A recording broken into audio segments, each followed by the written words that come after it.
use Hulu parental control per profile. So first thing first, since I can't access the Hulu app or website in my region, I'll explain everything using screenshots from Hulu and its official resources. Now to use Hulu parental control per profile, what you have to do is you must set up a restricted profile on the Hulu mobile app by creating a dedicated kids profile. So what you have to do is open the Hulu app on your device, then tap on your profile at the bottom right corner of your screen, then tap your profile name or picture at the top, then select new profile. Then type a name for the profile and then toggle the kids switch to the on position.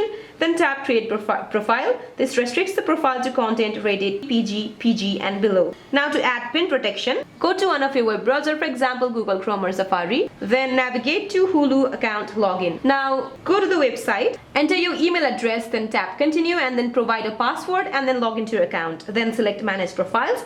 Now under parental controls, toggle pin protection to on and then enter your account password and create a 4-digit pin to block switching out of the kids profile. So that's it for this video guys. I hope this video is helpful. Please don't forget to like and subscribe. See you in my next video.